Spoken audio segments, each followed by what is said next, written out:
Friday and we have a lot to get through, so let's begin. Hello YouTubers, this is a noobifier. Today is the 28th of October 2022. There was an hour-long Star Citizen live titled Mission Commission. Here's what you need to know. After a 4-minute recap from Jared, we had Elliot and Max from the feature team. Jared asked about the new mission types called investigations. The team said anytime they build a new mission, there's a heavy emphasis on the modular construction so that any work and effort done can become a building block for a future mission type. As more things are done for the mission feature team, more things are considered that will be added in the future. Investigation missions are meant to be a challenge, where not all of the clues are obvious and you can come up to a wrong conclusion. I'm gonna sound negative, but as a person who watched the CitizenCon panel in great detail, this does seem a little bit like a repeat to me of what we were told. Salt over, moving on. The story they make is the main point and your main goal. A lame story will disappoint and you won't want to try it again in a different way. Difficulty balance is always considered, and they did say before that the mission will scale in difficulty based on how many players are part of the party and hopefully also what types of gear you bring. Siege is meant to be a sandbox with all of the tools needed to complete the task in many different ways. Metrics were taken, the mission was adjusted.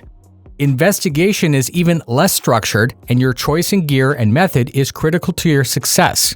Jared asked if there was any efforts to cater to a more casual backer who may only have an hour to play.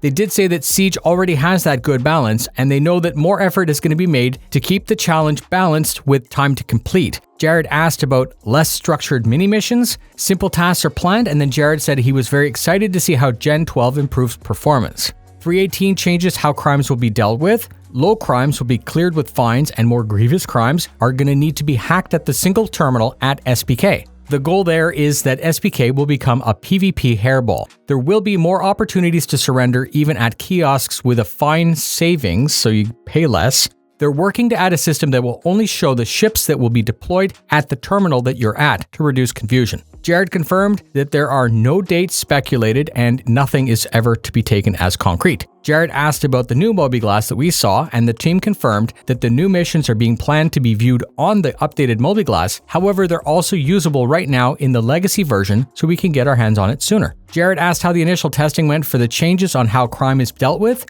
and Max said that everything went well. The team showed off the actual go-no-go meeting where they pitched the game demo to Chris to gain approval for the concept.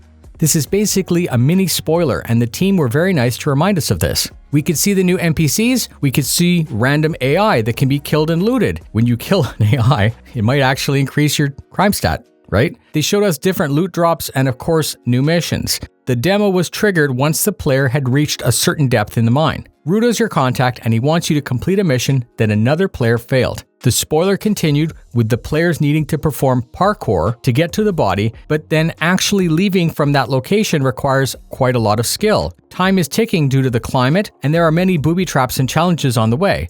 Once you escape, you steal a buggy and your task is to reach a derelict location with a security team impeding your task of uploading the data. On the mission, killing guards and NPCs might actually increase your stats, which will end up being a setback rather than a positive. The choice is yours. In the outposts near the prison, they added ASOP terminals, and you can steal the security cuddy to extract yourself. A nice behind the scenes of the go-no-go. This brought us to a break at the 2/3 mark. EUPU was next with only 10 minutes remaining in the show. John was on yesterday, but he was on today with more background on how he decided to work in the gaming industry. He loved Adobe Flash, but then retrained with the goal of learning to make 3D. He made 3D commercials and eventually worked on a Lego game, worked in a VR studio, and now he works at CIG. As team lead, Jared wanted to know if John actually still did art or was more responsible for team leadership. John confirmed that he still does art, but as his team grows, he expects bigger focuses on running the section. Jared reminded us that based on the spreadsheet that we were shown yesterday, we should not and cannot look at the numbers that were on the screen as a concrete deadline. And they ended by saying that they're looking for new talent in John's team. And that's it. A fun show. Thank you very much for spending your time with me. If you enjoy the breakdowns, please consider subscribing so I can help to keep you up to date. Please consider sharing with a friend or org mate, as that really helps a lot. Fly safe, and I'll see you in the verse.